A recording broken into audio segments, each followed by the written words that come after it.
It's like waiting to. What the heck day is it today? Gotta get my composure here. I think we have all but one planted. Okay, we are good to go. Okay. I'd like to call the regular session of the Board of Meeker County Commissioners to order this Tuesday, May 20th, 2025 at 8:30. Please rise and join me with the pledge.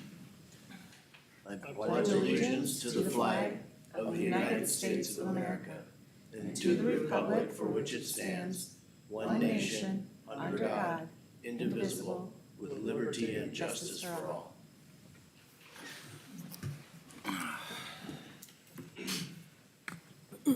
All right, our public comment period. Is there anyone from the public who would like to speak? Judy, please.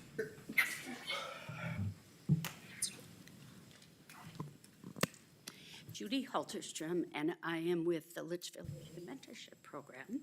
And I've been here before, I've done other things, but today I have something I would just like to mention, and I have been in contact with Andrew.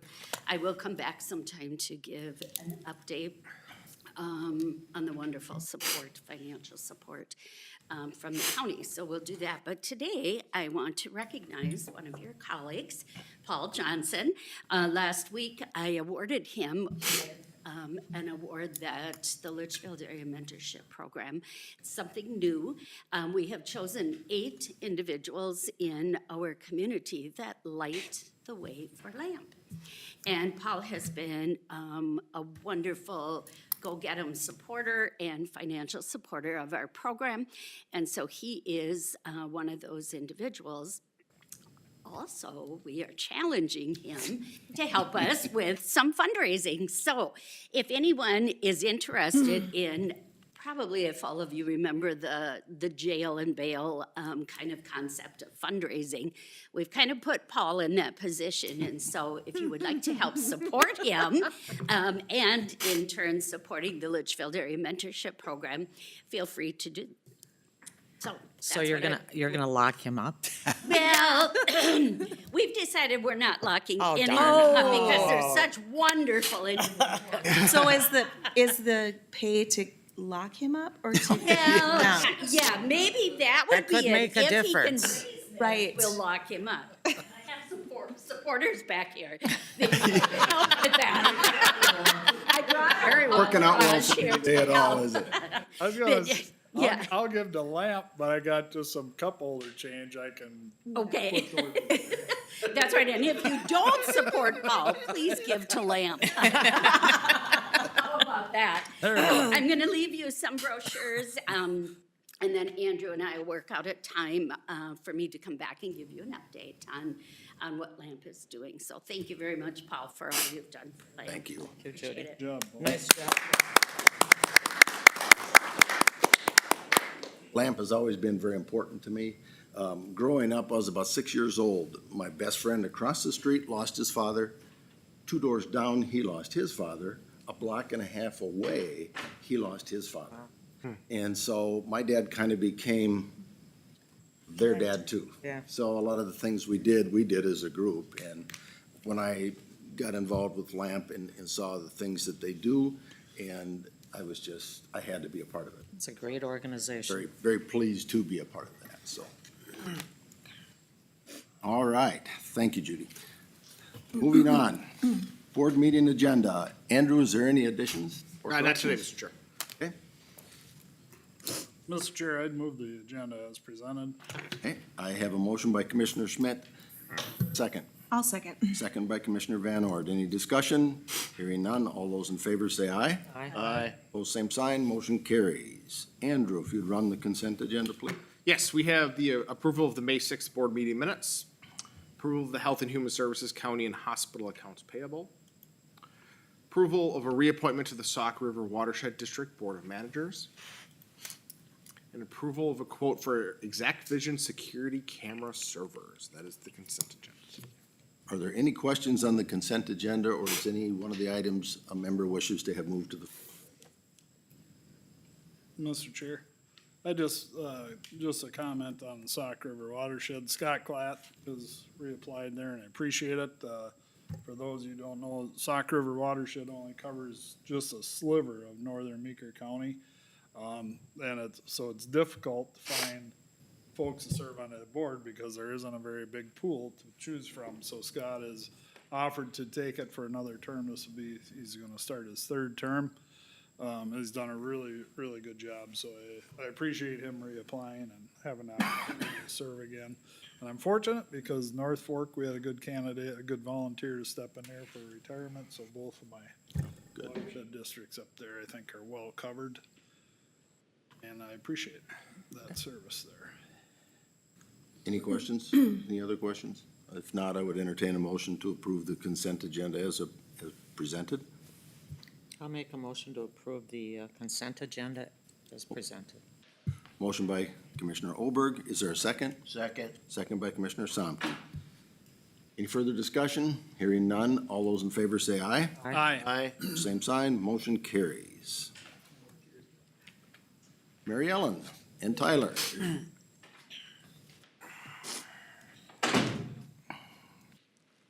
Brought Tyler this time. It'll be a quick update. Want to highlight just a couple of things and turn it over to Tyler and then bring it back, bring it home.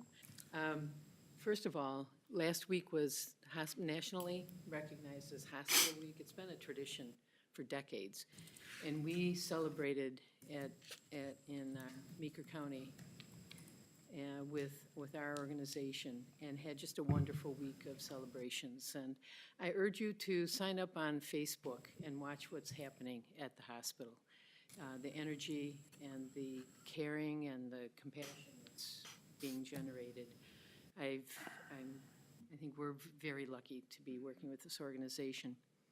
You want to do go ahead, financials? So financials for the year so far in 2025, we've started out the year strong, which is great. On the balance sheet, our days cash on hand is holding steady. It's growing slightly every month, which is great. That means we are in a strong financial position. Meanwhile, our days in accounts receivable is staying low, which means we're collecting on our revenue in a quick manner, so that's always good. On the income statement, like I said, we started off the year strong. We're outperforming in a couple areas, inpatient and outpatient in the hospital. We're lagging slightly in the specialty clinic, nothing to be concerned of, but that's kind of where the revenue is coming from.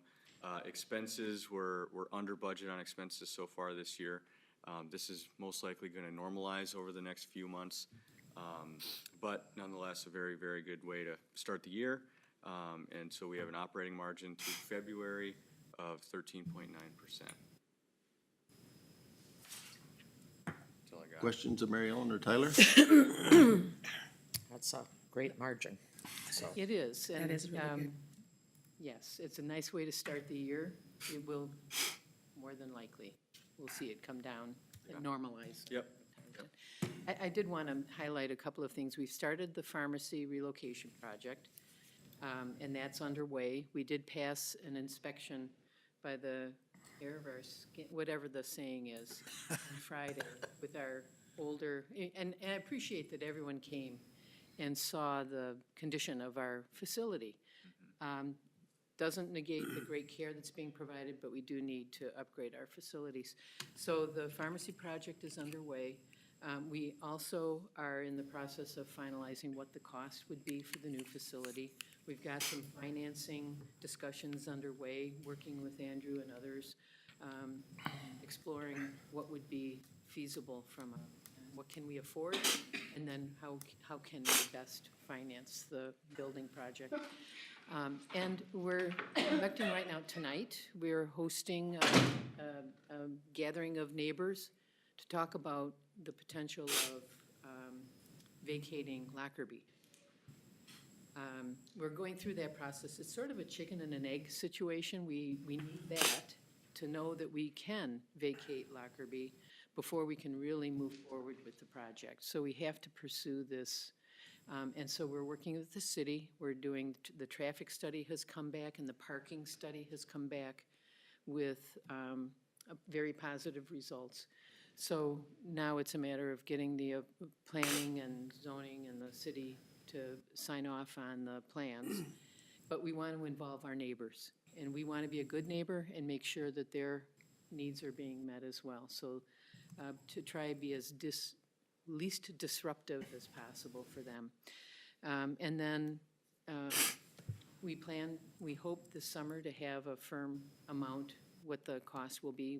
We want to put it out to bid and get some good, hard evidence of what the costs would be so that we can then move forward this fall with the project. That's if all things line up. Okay. So, any questions or concerns? Steve? I just on the 13.9%, what's the benchmark, or what's the sweet spot, or what's the law say? Where do you need to be? I know you have to have it. Well, I don't think there's a specific where we need to be, like regulation-wise or anything, but we budgeted for 2% this year, which healthcare is, I'll tell you where we should be at the end of the year, because it's kind of different every year. Sure. And so, yeah, we'll see. I mean, we'll face headwinds this year. Yeah. Absolutely. But, I mean, you couldn't ask for a better start, and so. Yep. We're over on revenue slightly, a couple $100,000. The big difference, though, is we're managing our expenses very well right now.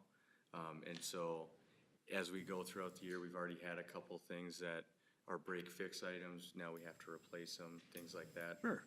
Things happen. So that's kind of what's going to normalize our expenses. We'll probably start creeping up a little bit. And the average Around among the state. class was, go ahead. yeah. Around the state, we're still seeing several hospitals that are in the red. Yeah. And will continue to be, especially if some of what is happening on the national level plays out. We are fortunate, we're in an area, a demographic, where we do have a lot of employed individuals paying commercial insurance, Blue Cross, Health Partners, Medica. And so they tend to moderate some of the cuts that are being made in Medicare and Medicaid. That can't go on forever, though. As employers paying those premiums, it's getting harder and harder to face those costs. So there will be a tension. Typically, for the kind of capital project and reinvestment in our facility and the size of our facility, a 3 to 4% margin would be a healthy target. Okay? Thank you. That's a long answer, sorry. No, that was perfect. I knew you have a target, and I was just curious. So that benchmark has gotten lower over the years since I It has. It mean, it used to just be has. 5 or We've all 6. watched it just go down, so. Tighter. Yeah. Last year, I mean, it's unaudited, but we ended up with what, 5.9%? So that gives you an idea. It's Sure. kinda- I think we would be happy with that if we could hit. And the audit is going on right now, too. Yep, audit and cost report are going on right now, so. Audit should be wrapped up. We should have draft financials in about a month, and then the cost report will be wrapped up prior to that, next 3 weeks or so. The cost report is a report we have to submit. Yep, we submit it to CMS, Center for Medicare. Because we're a rural hospital, a critical access hospital, we get paid a little bit differently than the big guys. Because we have services here that some we're legally required to have, like the ER, and then some we just want to have to support our community. And so because of that, we get paid a little bit differently from Medicare and Medicaid. And so there's kind of a big settle up every year called the Medicare cost report. And so we're going through that process. It should be favorable to us, which is a good thing, meaning we'll get a little bit of a settlement back for 2024. And then moving forward in 2025, our rates will slightly increase, most likely. So that's trending in the right direction. There's a lot of facilities where they owe money back, and then their rates go down. And with healthcare now, that's not a good thing. That's not where we want to be, so. Last night, I believe it was the CBS Evening News, they talked about hospitals in this very thing about how I believe the number was 943 hospitals nationally that are in peril of closing right now. And of course, they walked through an empty hospital that had been closed as a part of their thing. That's about 10% of Yeah. hospitals. And Wow. they talked about that very issue, you know, the commercial payer versus the Medicaid and the difference that there is. Yeah. Another thing was, you had quite the response on Facebook to how many surgeries Dr. Yeah. Kim had Yes. performed. That was a and I good was trivia amazed, question. yes. That was 900 and some, wasn't it? Yes. Yep.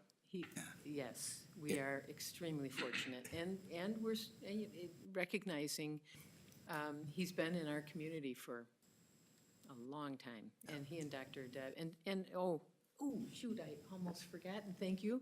Dr. Deb Peterson just was honored. CentraCare has what's called the Caduceus Award. They give it out to a physician who has served their community and been a strong provider. And so she was recognized this past month, as the Caduceus winner, supporter. Yeah. Wonderful. I have a question regarding construction. If you were to be able to start this fall, what is the time frame for completion? I know you mentioned a couple Yeah. previously. If all lines up, 20 months, less than 2 years. Fantastic. That we can vacate the 2 clinic buildings and move in, expand our rehab services, and really provide a state-of-the-art ambulatory facility, along with our hospital, the inpatient. Any other questions? Nope. Thank you very much. Appreciate Thanks it. for all that you do. Thank you.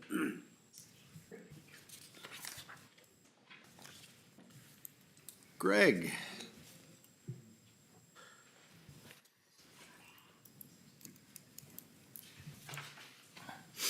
Morning. Good morning. Vic Jones, Land Use Records Director. This morning I got 3 items for your consideration. First one up is a conditional use permit for a next-gen dairy facility to an existing dairy facility to go from 1,650 animal units to 1,929.8 animal units. This dairy is located in the southwest quarter, northeast quarter, section 4, township 121, range 31, Manana Township, on parcel 150044010. This feedlot is a part of a 108-acre A1 preservation zone property. A variance was granted from Meeker County in May of 2018 to allow a Class C feedlot, which is between 1,000 and 2,000 animal units, to be within 4,280 feet of the city limits of Eden Valley for this property. And the current conditional use permit of 15534 was approved in January 21 to allow 1,650 animal units.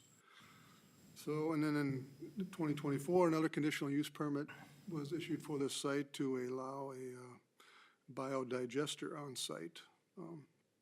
So this application that is before you is to increase the animal units from 1,650 animal units to 1,929 animal units, 0.8 animal units.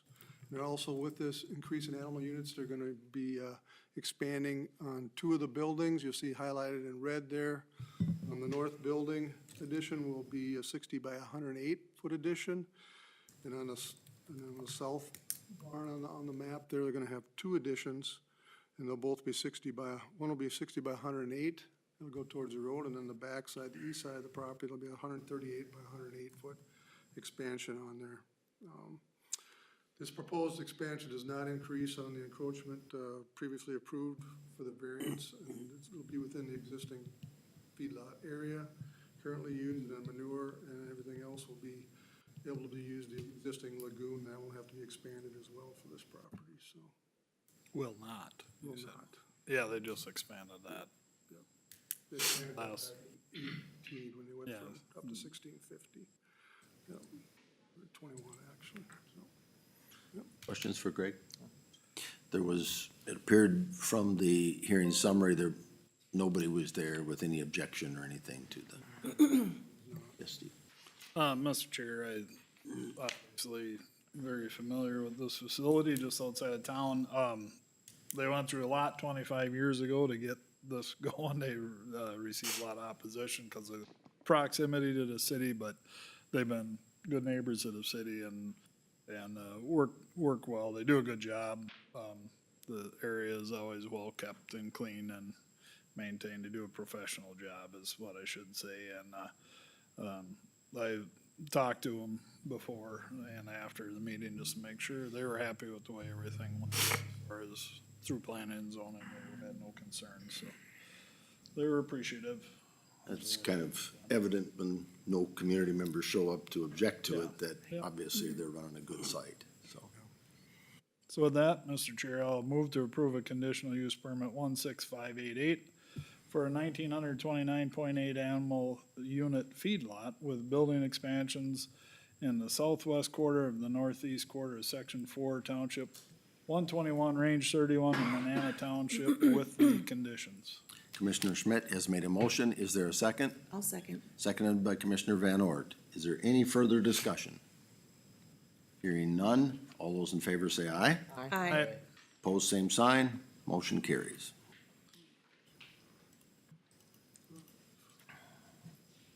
Next item I have is the approval of a preliminary plat for Ashwell Shores 6th Edition, and this is located for property located in Government Lot 3, Section 12, Township 118, Range 29, Collinwood Township, parcel 030147001. The applicants here are from the Doris Ashwell Revocable Trust, made application to consider a preliminary plat of Ashwell Shores 6th Edition. Plat will be made up of part of a 21.2 acre parcel. And that parcel is 030147001. Of this 21.2 acre parcel, only 4.6 acres are going to be platted for this addition. Lot 1 will be 67,218 square feet and 1.54 acres, and Lot 2 will be 65,947 square feet or 1.51 acres, and Lot 3 will be 71,121 square feet or 1.63 acres. Access to all three lots are going to be from 764th Avenue. A variance was granted in February of 25 to allow non-standard septic systems for these three lots. Because back in the 60s and 70s, they actually used the surface, the topsoil for these lots to create the road for 746th Avenue. So that's why it had to get a variance to allow non-standard systems on the property, all three lots. Title opinion had been submitted, and the property was reviewed by County Attorney's Representative Emily Wood. And she found the title work is satisfactory, and there's a couple of things that are a little bit different with this one than other ones. There's signing directions, there's a property tax payment direction, there's a mortgage lender signing direction, and an assessment satisfaction that's gonna need to be satisfied before the final plat can be recorded. So, and that'll be going through the recorder's office as well to make sure that's satisfied before we take it and record the final stage of this. So it's a little bit different than other plats that maybe come before us. So. Questions of Greg? Hearing none, I would look for a motion. Mr. Chair, move to approve the preliminary plat application for a three-lot plat of Asheville Shores 6th Edition located in Government Lot 3 of Section 12, Township 118, Range 29 in Collinwood Township. Motion by Commissioner Olberg. Is there a second? Second. Second by Commissioner Samke. Any further discussion? Hearing none, all those in favor say aye. Aye. Opposed, same sign. Motion carries.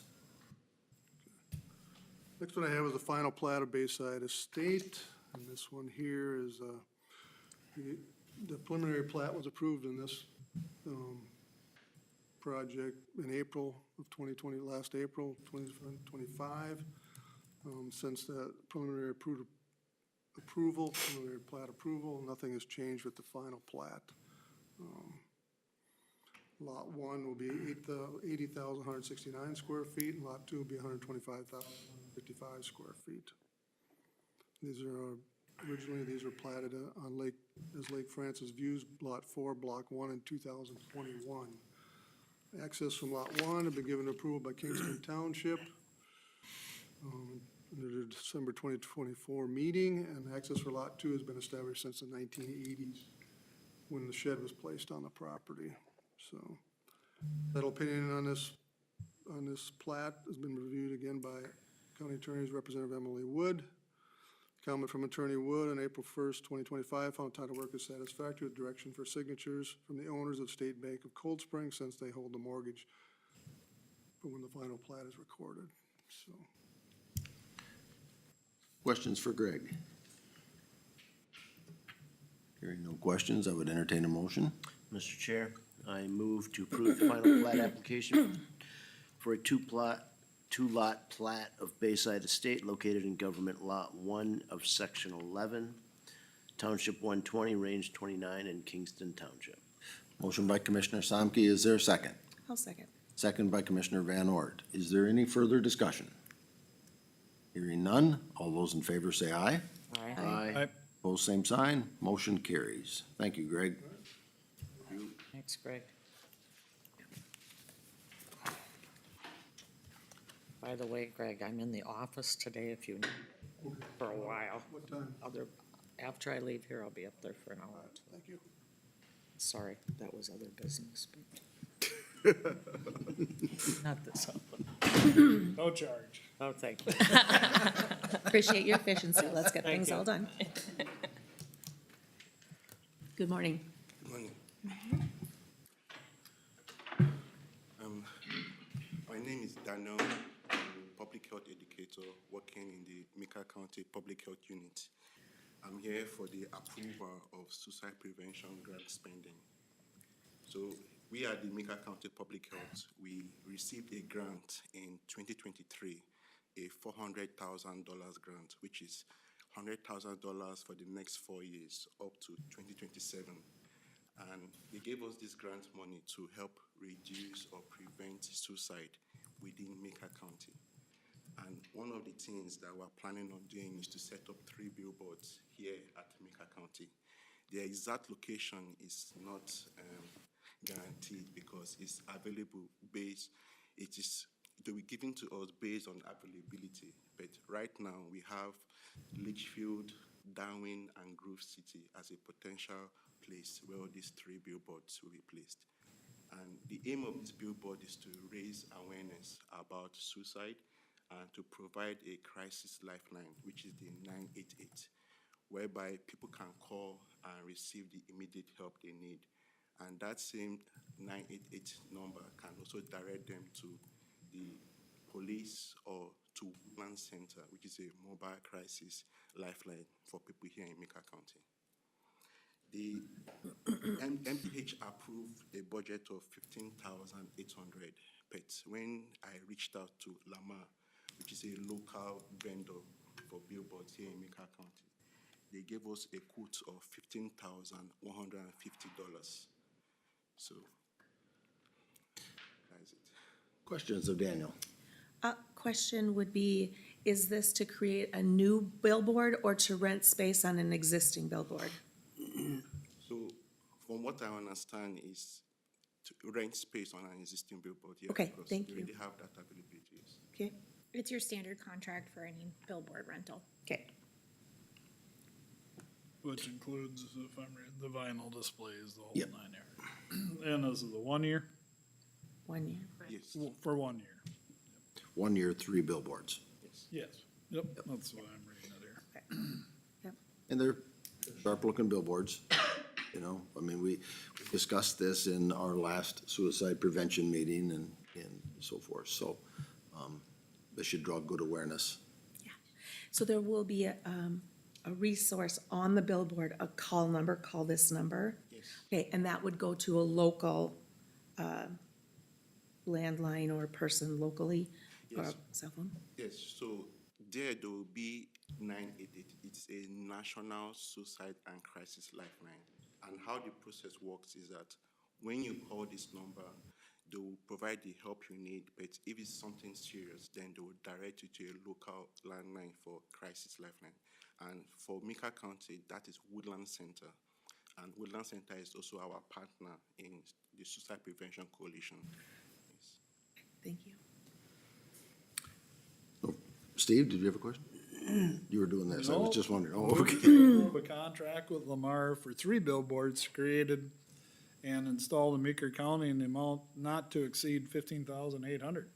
We have a motion by Commissioner Schmidt. Is there a second?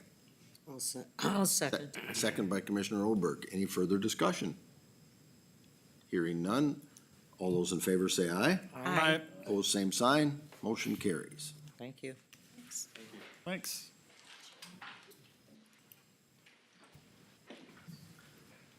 Well, my agenda says Brian Cruz, but you don't look at all like him. I'll have to do, sorry. All right. No apologies needed. We're used to second place. I didn't hear that. But what did it say? Used to what? Second place. Oh, yeah. Morning, everyone. Good morning. We're here to talk about the community paramedic program. I'll just give you a brief rundown. I'll let Mike hit on the meat and potatoes of it. But to date, Mike has responded to over 1,600 calls for service for us. And for the year, he's just over 260 calls for service for us. We did, a couple weeks ago, we talked about it on Newsmaker, KLFD, and it generated a good question to the sheriff. Where does the medical direction come from in protocols for Mike in the program? Let me assure you, it does not come from cops, okay? We have a medical director, Dr. Jeff Ho. He gives all medical direction and protocols for the program, does weekly check-ins and case reviews as well. Plus, he does case reviews for medicals that deputies go to and have to render care, whether it's CPR or what have you, so. Good morning, everyone. Morning. Anybody else besides Steve heard of the community paramedic program? Okay, good. The only reason I point him out, I work with him on scenes. So my name is Mike Molitor. I've been the community paramedic here in Litchfield now going on 3 years this coming August. And basically what this program does is brings services to those that don't qualify under insurance, especially if they are not homebound. I also, in that respect, do anything a home visiting nurse can to provide those cares for people. But I also bring to the table a better eyes and ears for the clinic because of my emergency service background. When I go into somebody's home, I can look for safety issues, I can look for, abuse issues, I can look for all kinds of other things that I'm gonna bring to the attention of the proper authorities, or if they don't have a service, I can get them connected to the services here at Human Services, or other services through the hospital. So, I put together a little bit of a slide, I'm gonna go through it pretty quick here, there we go. Basically, it's all preventative care. It's nothing emergent, and I don't respond lights and sirens to these types of calls and things like that. It's set up with an appointment through a referral from a primary care provider in the clinic system or the hospitals. Like I had said, it's visiting people, and my job is to either improve their health equity or keep them from utilizing emergency services as their main resource for healthcare, trying to get them more involved in their own healthcare. I do supplement the 911 service here in the county by carrying a complete set of advanced life support gear. So that means that I have a cardiac monitor, I have the drugs capable of doing a cardiac arrest to try and resuscitate somebody, and I also have a lot of other tools to be able to help and assist with our local volunteer services. One of the big things about this is that it brings another ALS source to the county, and in today's day and age, with resources being few and far between, it's a huge help to a lot of the community members. A highlight that I have, I'm sure you all heard about the pursuit that came through our county, went through Candy, Ohio, ended up in a terrible situation, but I was able to help the shooting victim in Lake Lillian with my help, as well as some coordination with LifeLink. That gentleman is doing fantastic today. Without me being there today, or with being there that day, probably would not have survived.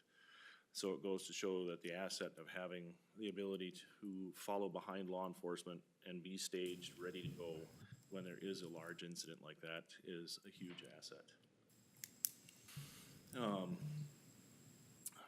I communicate directly with all of the providers with whom I'm visiting. So in order for me to visit somebody, I need a referral through the clinic.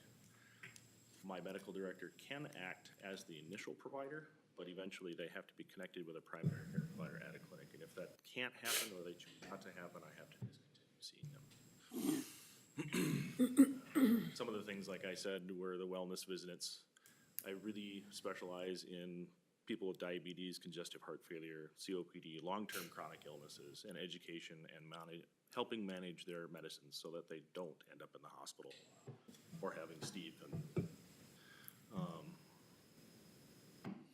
I have in the past worked with public health for immunization and vaccinations. Unfortunately, that's kind of a difficult spot for a lot of paperwork, we'll put it that way.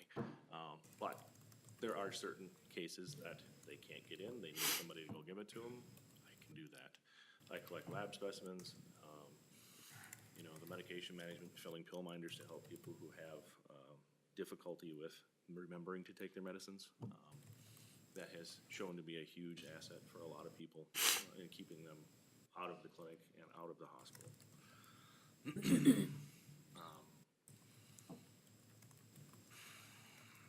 Basically, think of me as somebody who just supplements systems that are already in place and or connects people with these systems that are in place. And it might be the same person over and over and over, but because I get that referral, it lessens the burden on the emergency department or the clinic system for taking an appointment that may not be necessary for somebody else who might need it. I get a lot of stuff from the wound care clinic because a lot of our individuals in the county do not have transportation to be able to go down and get that taken care of. I've had some really good successes. The welfare checks is basically both 911, and then it's listed as a welfare check for when I go and visit somebody, because basically it is a welfare check, making sure that they're doing what they need to. We say that people have an unsanitary home, it has to be very dire in order for us to intervene. It's not just because they have a couple animals and they haven't been taking care of them or anything like that.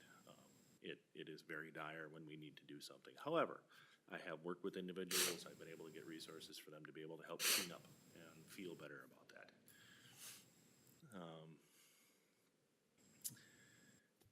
I work a lot with Watkins Ambulance to help educate and improve their ability for CARES. And probably the past year, I would say they have come leaps and bounds for their ability to respond and provide much better care. And I am a CPR instructor, and I have trained most of the deputies for their last cycle, as well as the jail and a few others. So the other thing that I do is we keep our deputies to a higher standard because we have a medical director for the sheriff's office and myself on staff. So when they actually respond to a call, they're gonna do something instead of just kind of stand there. And it makes them feel useful, makes them feel empowered, and they really appreciate it. I am also embedded in the Meeker County Candy Ojai Joint SWAT team as one of their medics, and I have been able to improve our ability to care for our officers if need be, as well as respond to all but 2 of the call-outs that have been recent. So I really enjoy that portion of it because there's not enough of us out there to be able to do this. When should a referral be made? Basically, this is for law enforcement, first responders, practitioners, and things like that. Somebody's continually calling 911 that you know of. If it's not emergent, but they refuse to go in, I can go out and talk to them, see if I can convince them, see if it's anything that might become life-threatening. They could benefit from any of the services that I can provide because they're forgetful when they get home finally. Most people, when they're at the hospital, they just want to go home. They don't hear anything that somebody says. So a good reminder to go out and make sure that they take care of themselves. And like I say there on the bottom, if there's any other questions, please ask. More than willing to work on it and figure it out. recently, as of 2 weeks, I had applied for a law enforcement grant for a Lucas device. This is through the Helmsley Charitable Trust and Minnesota AED program. Is that it? Through the University of Minnesota. We got AEDs for every vehicle in the department, and now we have a Lucas device to be able to have in my squad, as well as a couple other deputies who are familiar with it. And it is out in the community, so if there is a cardiac arrest in the outreaches where the response area is, this will be instrumental in getting it on and helping improve their morbidity outcome. This is free and clear. There's no other stipulations other than we have to maintain the equipment like any other piece of equipment we have, and they want data. That's about it. Otherwise, they're like, please use it as best and as fast as possible. Make sure that you can send us the data. We are truly blessed in the fact that this piece of equipment is revolutionary in taking care of people who are in cardiac arrest. It never gets tired unless its battery wears out, then it just stops. Thankfully, we have a second battery. Go for about 45 minutes with one battery, which is phenomenal. So anybody ages 18 to 75, as long as they will literally fit in the machine, can be put on it. I just wanted to share that that's another advancement for our community in this program that we bring to the constituents of our county. If you need to get a hold of me, email, cell phone, and then Mondays I work 7 A to 3 P, and Tuesday through Friday, 8 to 4. The reason I do that is because most of the stuff that I have to coordinate is with government agencies or clinics, and they're not open after 4:30. I would say that's our heavy call-out time for medicals. I mean, you get medicals and stuff at night, but the daytime seems to be the vast majority of them. Also, something that Mike does, persons that are considering self-harm, right? Mike does check-ins and follow-ups with them, where a lot of times a uniform can trigger, get a negative response from those individuals. We try to respect that. Mike being instrumental there, that's something that we will never know the statistics of, is how much of an impact the program would have in that matter. I know just since, when I was on the SWAT team, Mike was there. He was part of the SWAT team too. Everybody had a little bit of a sigh of relief knowing that a safety net was that close working with us. You know, it's not just in case somebody gets shot, but long call-outs during the hot, sweltering heat. You know, they're wearing the Ninja Turtle suits, I like to call them. They're very heavy, very cumbersome, not breathable at all. So just Mike being there, constantly checking in on the guys, that helps a lot. I know since being chief deputy, I responded to 2 calls that Mike saved the person's life on. So that's just kind of in a short period, you know, just over 2 years. So it served our community well, I think, so. Mike, I have to ask you, you've been on 1,600 calls, over 1,600 calls. You're seeing a lot of different things. Mhm. How are you taking care of yourself? I have several hobbies, and I've been in this industry now for going on 25 years. Most of my career was down in Minneapolis. I've done and seen a lot, and yes, I appreciate you asking that question. I know when to ask for help. Okay. Been in that situation. I also reach out to others. I have had those discussions with our deputies as well as our SWAT team. So it is very gracious of you to point that out and ask me. So. Good. As far as the sheriff's office, when we have major call, like the one in Lake Lillian over at Wilmer that ended in Wilmer, we do case debriefs. And that's where somebody that specializes in the field comes out and meets with everybody that was involved in the situation. Mike's included in those. Yeah. Okay. And I would just add that rescue squads, all your departments, depend on the severity of the call. I'll use the word severity. I mean, we all do debrief. We'll come in a day or two later and just sit down as a group and let's talk and self-care, you know, so that's a standard procedure, but, as far as Mike's service and, well, the program, I won't give you all the credit, Mike, I'll give it to the program too, but, but I know Watkins Ambulance is a basic life support, and by Mike being able to hop into their rig, he brings them to that next level, advanced life support. And, you know, I've been told several times, and I know I mentioned it here before already too, that Watkins has pulled me aside several times and said, make sure you know, pass on our appreciation for that program and the work that it does. It's kind of like the old, you know, he makes house calls, is kind of what it is. And at very degree, from a minor thing or what we would consider a routine thing to emergent code red, so. And just to piggyback on that, I had a client recently who I went and visited for wound care, said she wasn't feeling good. And it ultimately turned out that she had a severe medical problem and probably had been pushing it off for 2 weeks, but because I was there every other day to kind of check in on her and see what was going on, I pushed her into the hospital. Family brought her because it wasn't necessarily emergent, but she only spent 2 nights in the hospital versus, you know, however long it would have been if it hadn't been figured out or seen. So, you know, again, with the house calls, it's huge in that health equity. Urged into the hospital. I know I've had a good relationship with the first responders in rescue down in Cosmos.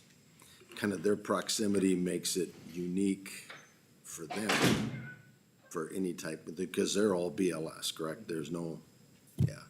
And so, you know, they run into that where timing is so critical for them. And I think, you know, at Watkins Ambulance, you're talking 600-700 calls a year. And that's a basic life support. I mean, they cover 80% of Eden Valley calls, our region goes through Watkins. So, I mean, they handle substantial amount of calls.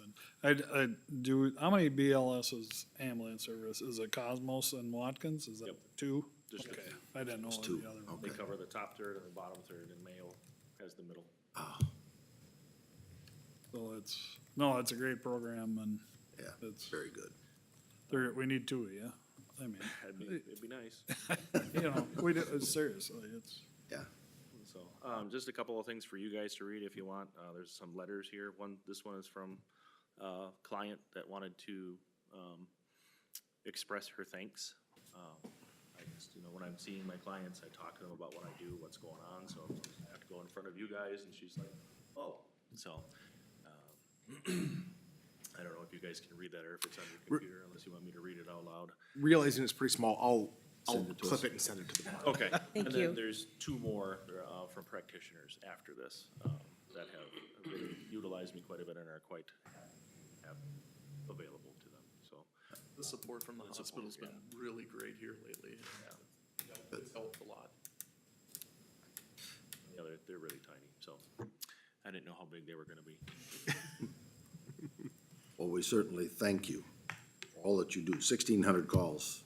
I love doing is, it. That's, you know, that's something that's very passionate for me. yeah.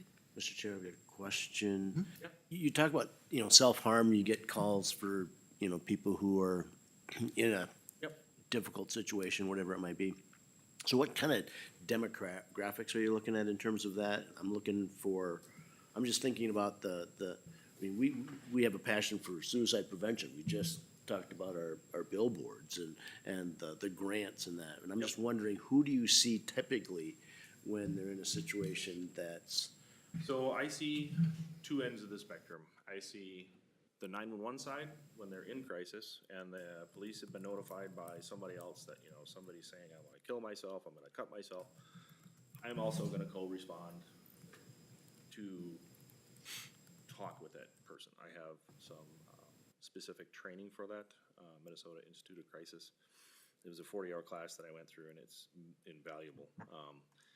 And then the other side of it, as a community paramedic, with the primary care side is when they've been stabilized and are on their medicines. I can follow up and make sure that they're following through. Because I don't know what the statistic is, but those individuals that are put on some of these meds do not like it. They don't like how it makes them feel and those kinds of things. So trying to help them navigate that and figure out ways to feel better while being on the medicine or figure out if something else works. The stuff that's kind of in between is either in a facility or they want nothing to do with it. So, I don't have any specific data for you, but those individuals that are brought to my attention, I wholeheartedly try and work with. One of my recent wins would be, I think in February, we had a child here in Litchfield that was in crisis, and I was able to coordinate, well, first talk her out of the room that she had locked herself in, and then coordinate with resources that I'm familiar with to get her to the right place for the right kind of care. And that was huge for the family. They were very gracious about me being able to get her out of that locked room without having to break doors and do anything. And she was calm afterwards, no like forceful anything. So that's what my goal is on that 911 side. This side of things, it's kind of just a run-of-the-mill day because, I mean, anybody can have that kind of medicine that needs to be followed up on. It's not necessarily somebody who's just mentally ill, so. So I guess part of my question too is, I just wondering if you could, just give credence to oftentimes the understanding that oftentimes you have a lot more women who attempt suicide and more men end up committing suicide. Is that? Oh, that's definitely true. There is definitely data to show that. I will say that women will attempt in ways that are not as lethal, whether that be, overdose or poison or, some of those things. Men unfortunately do things that are graphic and violent. And I don't have an answer as to why, but it's unfortunate when you have to deal with that, but I like to be able to try and work with people before that happens, so. Yeah. Thankfully, I haven't had many kids, in our community. I don't hear much about that. They have so many resources, knock on wood, Yeah.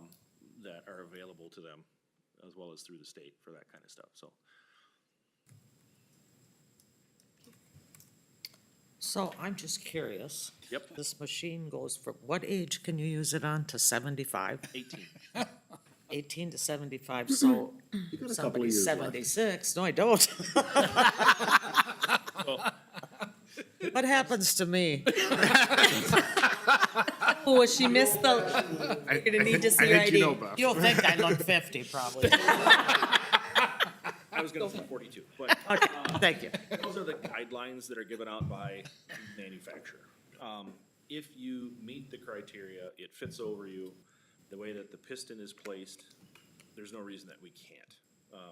The only reason that they say 75 is by that age, for most people, your bones are so Right. brittle that when this machine, it's a violent process to receive CPR, whether it's from a human Yeah. or from a machine. Absolutely. We don't wanna do more damage with the machine on somebody whose bones may be brittle. We'd rather do it ourselves, I guess, to be able to feel it where this machine can't Yeah, feel it. that So makes sense. that's the guidelines, but I would say that in experience, I have done CPR on people who are over the age of 75 and put a Lucas on them. So, it all depends on their elasticity will be the. That's a nice thing. Have Good for you, have you had opportunity to use it yet? Not yet, no. We've Good. only had it since last Yeah. Tuesday. Oh, wow, that's, So what does something like that sell for? Do we know? This is the version 3, which is the latest version, and with the case, batteries, some of the other stuff that comes with it, it's roughly 22,000. Wow. Good for you for getting It's that. medical equipment, so of course it's highly expensive, but it's an amazing machine. Great to have. Thank There's you. many more of them out in the Yep. country than there was 5 years ago. I mean, Oh, yeah. Okay. we've had one, 3 years probably now, or 4. I think just about every rescue service in the county has one. And part of the reason that this is a nice feature for us to be able to have it is, I would say that 90% of the time, law enforcement, or at least I arrive before they do. And if I can recognize that this is gonna be implemented, we can get it out even sooner.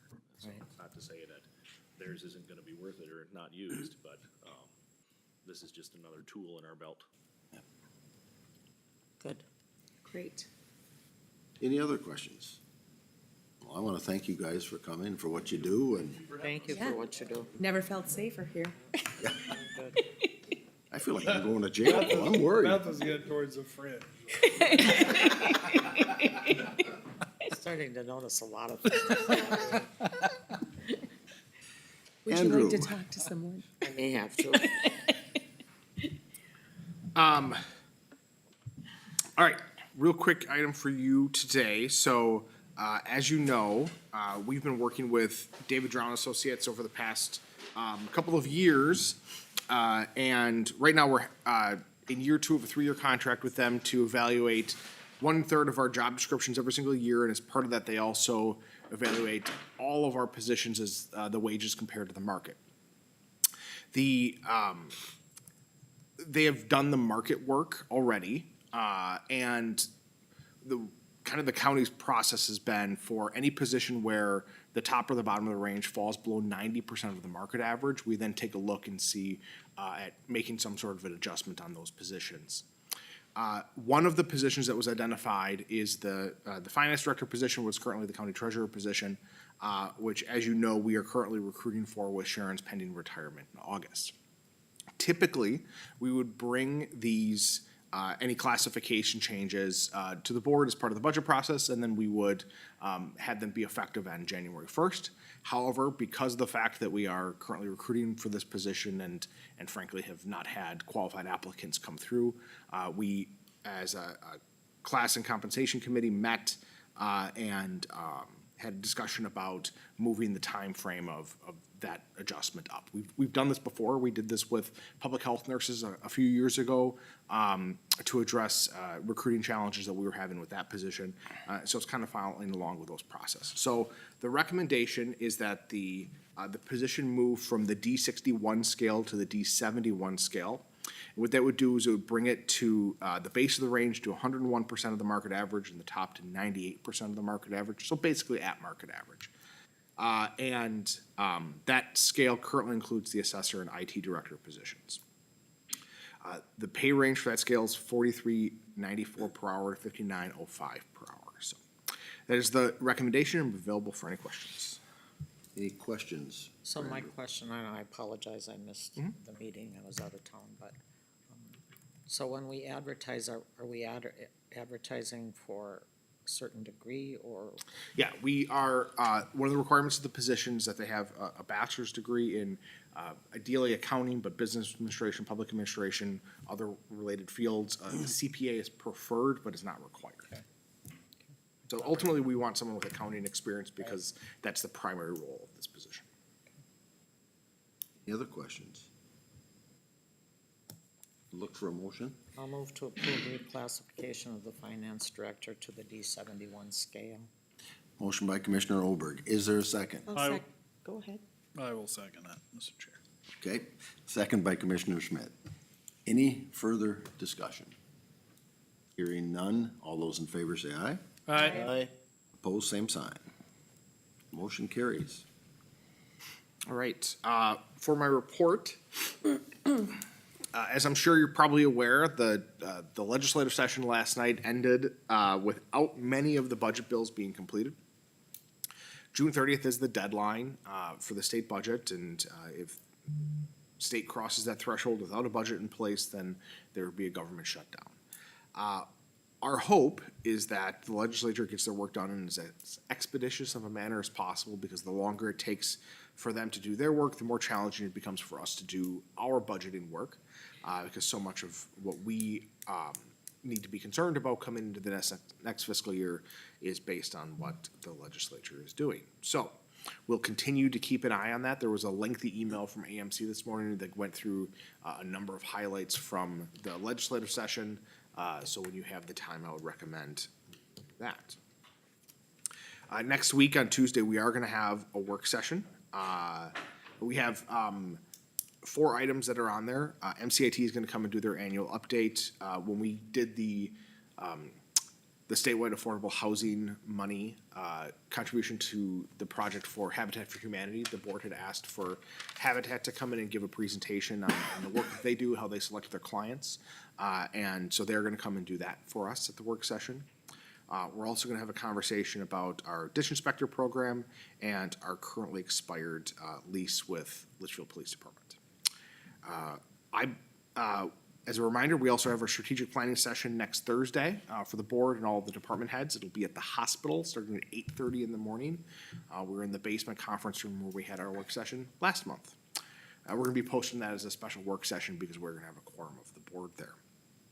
And then one last note, I will not be here on Friday, so that's all that I have. Andrew, a question on the strategic plan. Duration that day? We expect it to be wrapped up at 3 or 3:30.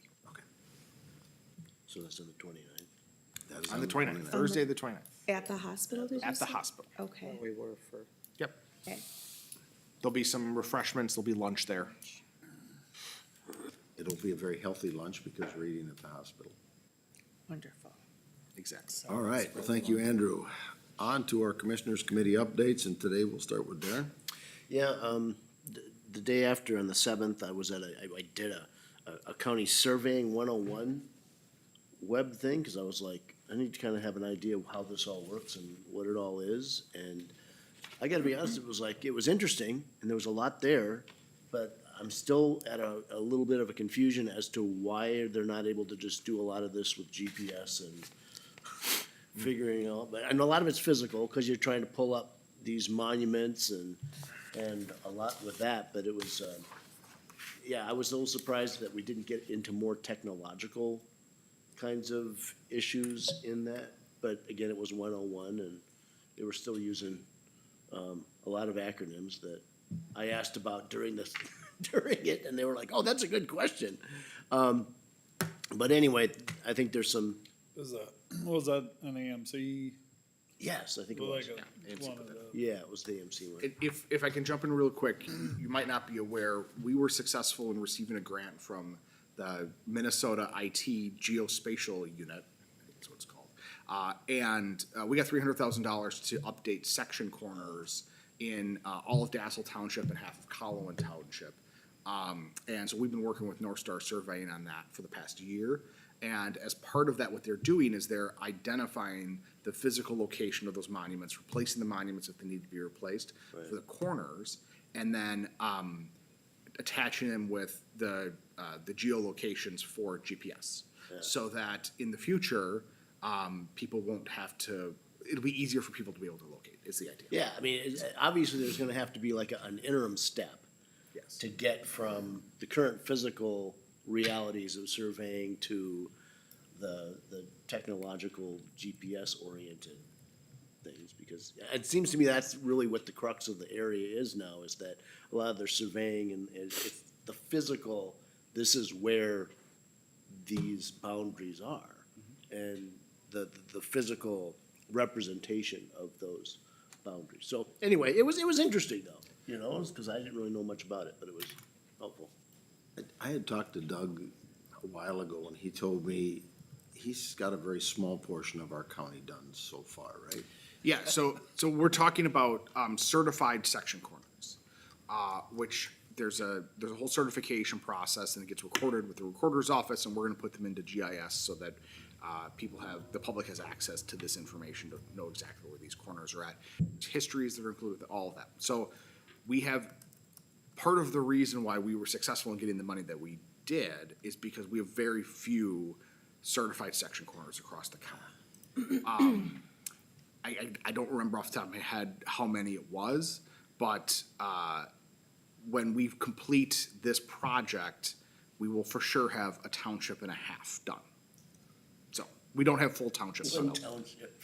And Doug, in the conversations I've had with Doug too, it's, you know, he gets other, because he's our county surveyor, he gets the phone call and say, hey, can you send me the section corners for X, you know, by surveyors, and he's like, they don't exist. I mean, so there's other counties, and mainly probably to the east and the more developed counties that have done this a long time ago, and they just expect that every county's been doing it.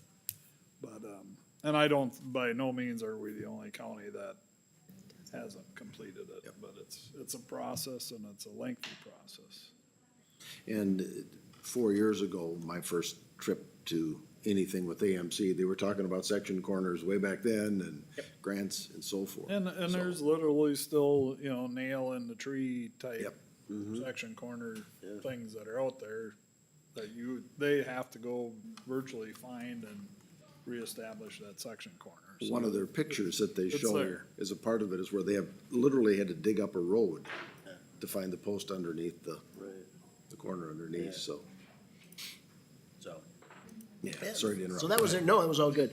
The EDA meeting on the 8th, again, it was for me, it was a little frustrating because I didn't have all the paper, info, and they had quite a bit of info that they were going through on some of these loans and some of these different areas.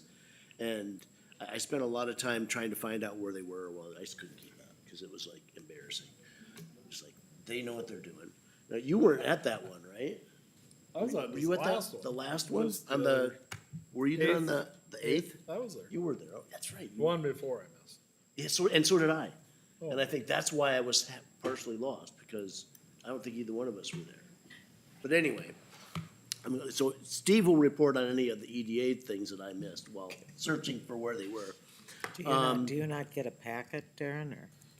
They had them in the middle, and I had it on my computer already, and I was Oh. like, well, yeah, I should be able to, no, I just didn't. You know, and half the time, they were working on packets that I weren't even sure which packet they were talking. Okay, So it sounds was like, complicated. I don't know. I guess I just gotta be more assertive Sure, and just you'll be stop fine. them and say, okay, what's the title of the packet we're I'll actually make looking sure at and we- what page? So, yeah, I think you did grab a packet, cause you're a veteran. You know how this all works. I don't ask, I just grab. Yeah, yeah. I grew up in a big family. Grab or you get it. Or someone else will. And then, I think the other thing was at the law enforcement memorial ceremony, which was, I think a lot of us were at, which was nice. Good to see, and then it was nice getting the tour of I think it was kind of a busy day, cause they were getting the furniture installed, but, it was all good, so I'm sure it looks much better now than it did then. And then, thank you, Paul, for inviting me to the dare graduation. I thought that was a very positive kind of opportunity, like you said, to support our law enforcement and support the students and just kind of be a part of that effort to kind of help these kids avoid drugs and alcohol. Because, again, lots of different opportunities to support and to keep us as a county going in the right direction with our citizens. So Darren came and Sheriff Cruz said, well, you're here, you want to speak. And of course, he wasn't prepared to do that. But I just want to say, wonderful message. I saw the teacher in you, because you said you've taught. He got right up and he spoke to those kids in a way that was meaningful, and your words were meaningful, and you had a very good presentation. You guys did Thank you. Grove City? Yeah. Yep. Thank you. So that's all I've got. Steve, Let's see here.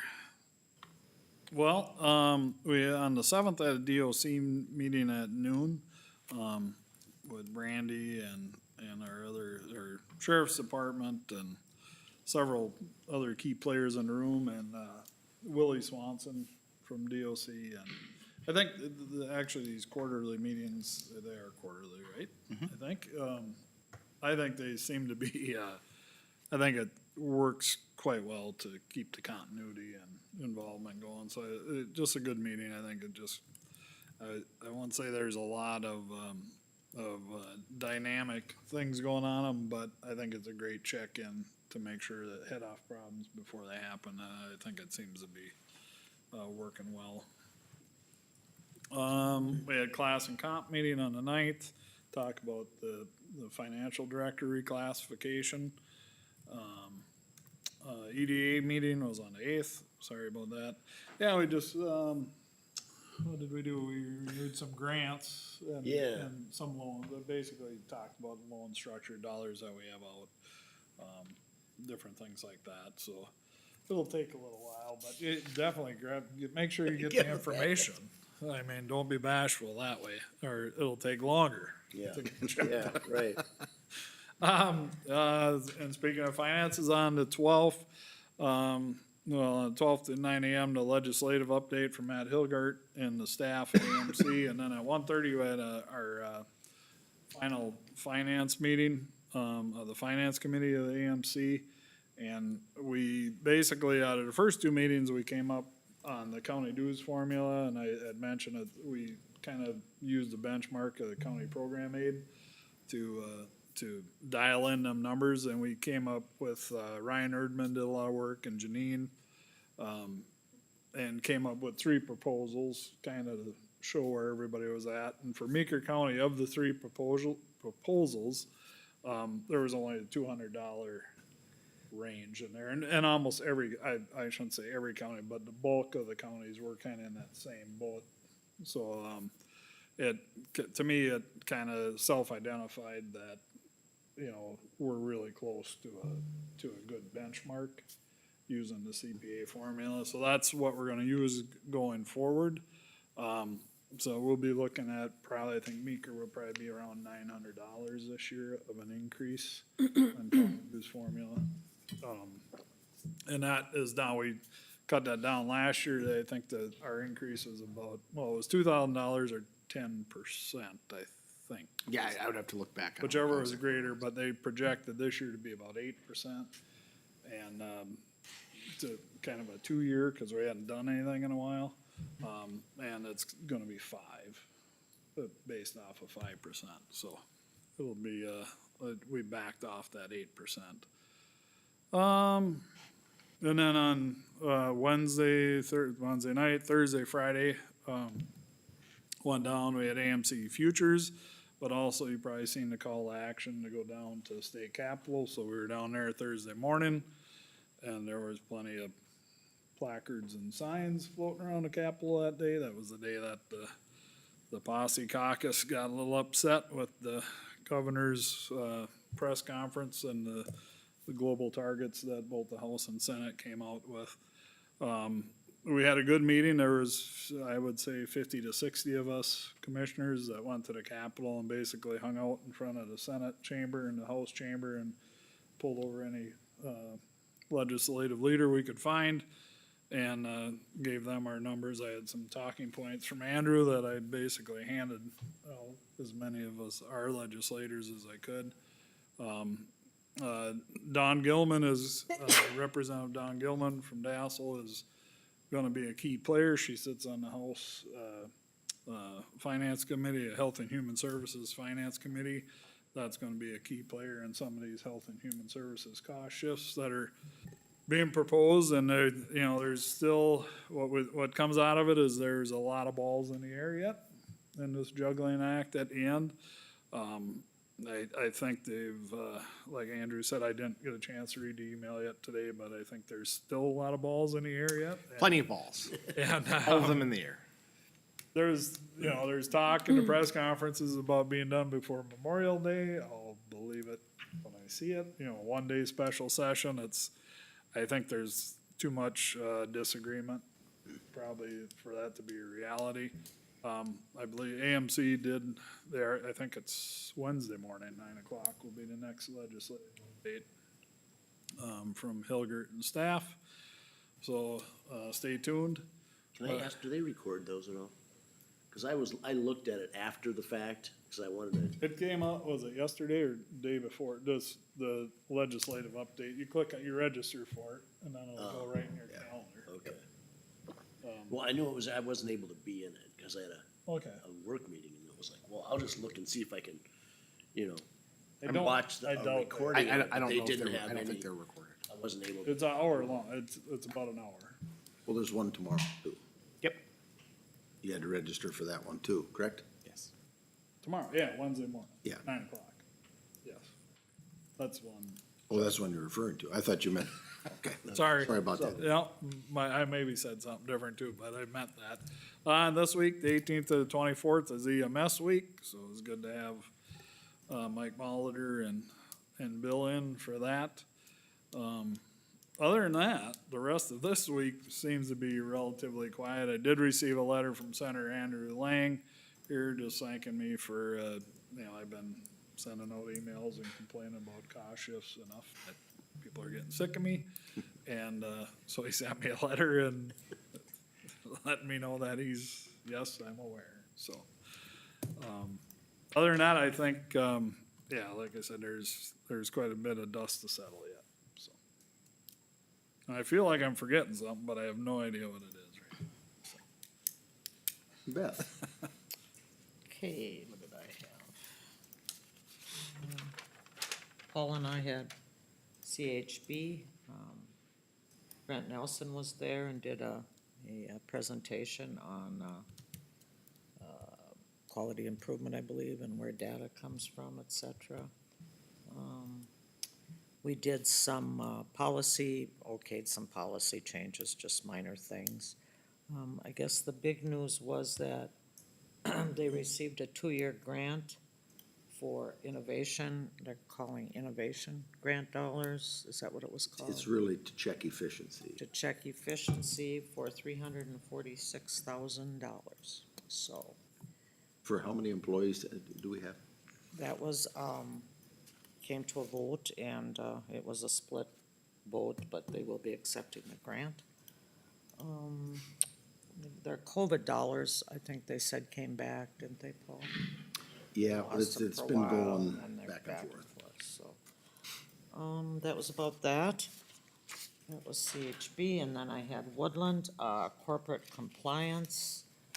We went over, Community Health Board. that's always interesting, they tell you, they've put surveys out, they didn't have a great, return on their surveys this time, but appointments were up, cancellations were reduced, there's some good information that comes out of it. Then we had the Joint Powers Board meeting and talked a little bit about our contract.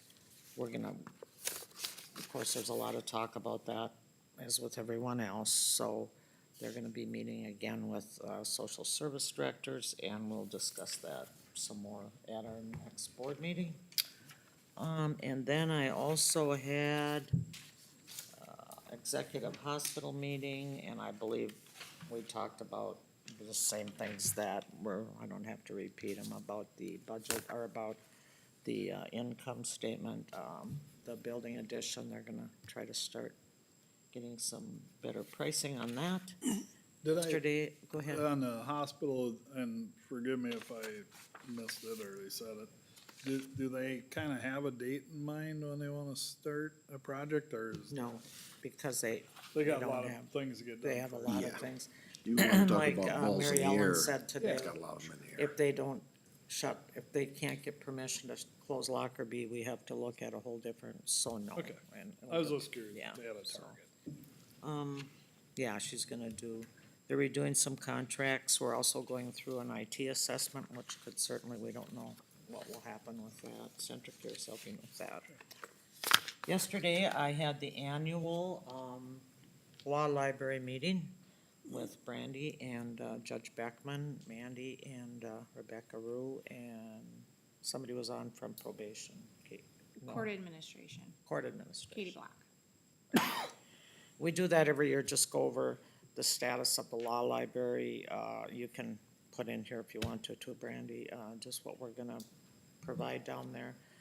Judge Beckman did say that there are more people representing themselves now in certain matters when they come to court, and Brandy's aware of that too. So we try to find the right information that we can provide to the people that are using the law library, as well as some attorneys use it, right, for our West Lawn stuff. And so it's something we do annually. Corey did it for years, man, and did a great job. Mandy's doing it now and doing a great job, so I don't know if you had anything to add. Just that we're going to be putting something in the Meeker County newsletter to use, that the law library is That is, available I for forgot use, that. and that we really want to promote that the public can come in and use the law library. There's a self-help aspect to the law library, so pro se litigants. And it's not just in criminal, it's in civil cases, so family law cases, if they're trying to change child custody, or if they're trying to do the eviction process. So all those sorts of areas of the law, they can come in and use the law library books or the computer terminal, which has the access link to the law library. The state law library, which has a website of with lots of information. resources, so, you know, the thought is if you're, confident enough to represent yourself in the courtroom, then you should be able to navigate the website with the state law library and all the resources, so you're coming into court more prepared, which helps all of the justice partners, so trying to promote folks to come in and actually. And trying to, we're gonna probably get some different kind of signage, so when people come in, they know where it is. I was a little surprised to hear that more and more people are representing themselves, but, so I find it interesting. And there's some new programs going, with, attorneys, I think in Candy, doing some pro bono work for some of these people, so I think Randy and the judge are probably gonna be looking into some of that. It's an interesting meeting once a year for sure. I don't contribute much, I just listen, but, so, you do a good job. Yeah, and we have one commissioner that's always on it, so we appreciate, because the budget is also, if we were to ever go in the red, the county is, you know, responsible to help chip in, but the funding stream comes from the judge ordering on all sorts of different offenses, the law library fee, and so that gets put into our law library fund, and so then those funds are used to pay for the books, the Westlaw Access, which is your online access to all sorts of resources, which we use in our own office, not the law library's resources, but that as well as, so the signage, we're gonna go above and beyond what maybe the county would offer for signage, so that folks can really see it. We're gonna have a check-in point now where the courthouse is going to have one access point, and so we're hoping to educate the individual who's gonna be working at that front access or the So they don't have to go up security. to the county attorney's office. So then they know where they're going and can send them to court admin on the 5th floor or go them down to the 2nd floor, which I think those floors are gonna be relabeled anyways, so they'll be able to help with being able to get them to where they need to go a little more efficiently. And I also was at the memorial service, it's always good, I think all of us were there, which was nice. Not me. And this week, I got some personal stuff to attend to, so I probably won't be around much, so that's what I have. I remember what I forgot, Paul, if I may add. You may. Michelle Fishbach's office, we've been working, Scott County, Barb Weckman, Brecky, and some of the counties have their own, lobby group hired, and they continue, we've been working on this, the physical assessments for individuals through HHS, and that's a federal law that we need changed from a one annual assessment to a 3-year, and we worked on that when we were in, DC there, 1st of March, and now that is kind of getting heard. It's through Energy and Commerce and through Ways and Means. So Michelle sits on, Congresswoman Fishbach sits on Ways and Means. I got a text this morning from Scott County from Barb. She's like, can you reach out? Because supposedly tonight at 1 o'clock, well, it'll be Wednesday morning, there's a meeting that will, a hearing that'll be held middle of the night tonight. And so we continue to put pressure on. It's literally, our big challenge is we believe I think it's actually too simple of a change. It's like, everybody's like, well, what, is it as simple as changing a 1 to a 3? And it basically is. But everybody, like, when I say everybody, legislatively, they look at it federally like, well, there's gotta be a hook in this somewhere, or, you know, what does it affect? And it really is just changing our assessment. It'd save a lot of labor here at the county. And between that and SSIS, upgrades, which sounds like will happen, through this legislative process, we're hopeful anyway. Those two things could make massive savings for county governments, but we gotta work federally first. So we're trying to get it done at the federal level. I'm gonna go over to see if I can get a hold of Moran Dillon here in Litchfield today and work with the Congress. That's who I've been working through, and I think we're getting somewhere, but you don't know at the same time too, but. So keep your fingers crossed on that one as well. Okay. Cheryl? Well, I'll be brief. Pioneer Land Library's financial committee met, and they are on track. They're being audited, for last year's being audited, and the question was, what is our books an asset, a depreciable asset. And so that was up for discussion. We have to have a depreciation plan. So, but everything else is on track. It's all good. The cities and counties are contributing to, as they normally do. So that was a brief meeting. HRA was supposed to meet on Monday, and they didn't have a quorum, so we postponed that meeting until June 23rd. Was also at the Law Enforcement Memorial, and that was good. So, yeah, that's all I have. Okay. Yep. Well, Beth has already gone over CHB. I'd like to add, but I will keep my That's probably best. comments. The following day, had Southwest 18 down in Marshall. Really good meeting. We had a good turnout. We meet quarterly. The exec board meets once a month at the advisory committee meeting, but it was a very good meeting. One of the things that had come up, we have a housing program through that, and that person worked primarily in the southern portion of the Southwest 18 counties. And the host for the grant, who does the hiring, they just hadn't been coming out well. They had been having to eat costs, and so they declined to continue to do it. And a month ago, I had suggested, why don't we talk to UCAP? Here we are with this duplication of services, which you've always talked about, because UCAP has housing projects. So Kim did reach out to UCAP. They are gonna work together, and that's a really good thing. The other thing that came up, if you recall, we paid in contribution from Meeker County as well as the other 18 counties did. So we have a total of about $550,000 that's in a reserve fund. And when they reported the finances, they talked about the interest. And the question came, and I actually asked the question, well, that interest is the county's. It's not back in the general fund. And it perked the interest of all the other counties, because they said, yeah, that was part of the discussion.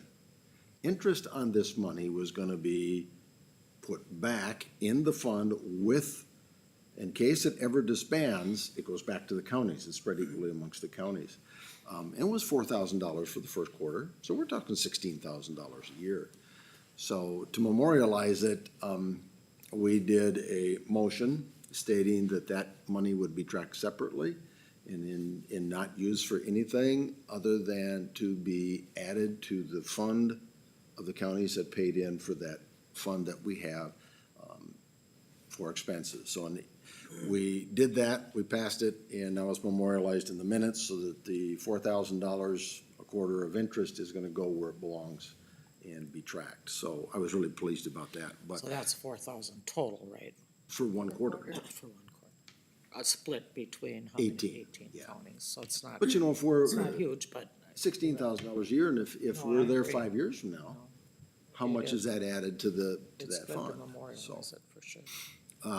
then we had Pack for Families, on the 14th. We had a presentation by Dr. Artika Tyner. I don't know if I'm saying that right. I think it sounded right to me. But it was on leadership, and she brought up some very good points. It was a well-attended PAC meeting, and she had a very good presentation. She asked for a comment at one time, and so I made a quote from Lou Holtz, and she didn't exactly agree with that quote, but that was all right. It was a good discussion, and people always view leadership in several different ways, so. And then the peace officers recognition, which is always good. You know, recognizing the folks that have lost their lives, plus the ones that have become disabled. But the following day, the DARE graduation, which Darren alluded to, 71 students Great. marched in there. They all had on the same T-shirt, and we shook the hands of every one of them. as they came through and received their certificate. There was a significant amount of parents that were in attendance in the audience also. So I don't know. Maybe I'm getting seasoned to Beth, but you Did you look start at these crying? young faces and and you watch them look at those officers, and they're like idols. Have a relationship. Sam and Roger, who taught the class, they just look at those two officers in a different way, it's special to them. So that was fun to see. Then yesterday, we had a CPT exec meeting. Nothing really earth-shattering came out. We added to our monthly cash balance again. The one thing that I do want to share is the tax program is getting close to a finish. We have already begun reallocating staff to some of the other programs that are in need of some enhancements, let's say. We also formalized that the Strategic Planning Committee will be coming back, of which our own County Administrator Letson is a part of. And we'll be looking at the next 3 to 5 year future plan as to how we go forward. So, You have a pretty big reserve, do you know? 1.7, that's our company, all 24 counties. So with only 50, Sounds nice. correct me if I'm wrong, 56,000 left from the original pay-in? I don't recall. It's right around that figure. Isn't that isn't it? Yeah, that's all we have left. And so in a couple of years, there's a good chance if we continue the way we are, that will come back to the county and, we don't call it a dividend. What do we call that? It's just a county payback, isn't it? Yeah. So that is it. That's all I have. So I'm just gonna say, and I'm not political here, but when I watch all this stuff at the state as well as, I'm gonna say, I will not vote for anybody that I voted for last time that's still down there. They just don't do their job anymore, and now we're left, and I don't care which side it's on. I hope everybody remembers this come November. I mean, everywhere you go now, we're waiting on them. They have one job to do.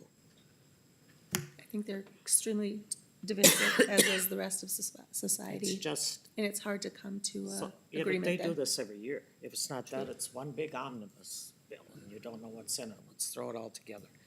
They need all to grow up and start doing their job, both sides of the aisle. This is just, AMC, everywhere you go, nobody can plan. We can't plan. How are you gonna plan? You go to Woodland, how are you gonna plan? You go to Prime West, how are you gonna plan? We depend on these people, and they need to know, the letter I'm now writing is, you really dropped the ball, and I'm really ashamed of you, because I am, so. My greatest concern with this is these cost shifts, if they come back to the county and we somehow find a way to make it work, what's gonna happen next time? don't They're know. gonna say, you made this one work. They'll cost shift us I'm again. almost hoping they just do something and keep the lights on, and we hope for some change down there that could be positive. Does that make sense? Because this does not make sense to me. And the fact they get on TV, I'm like, we're gonna go on that doesn't, I would be embarrassed if it was me, so. It's a mess. It's my 2 cents, and I'm sick, I'm tired of the mess. They're keeping their constituents waiting while they're not doing their job. In the real world, you would be terminated, right? And it's certainly a good slogan for term limits in my mind, so. That's it. That's my story, and I'm sticking to it. Is there any other business to come before us today? Hearing none, I will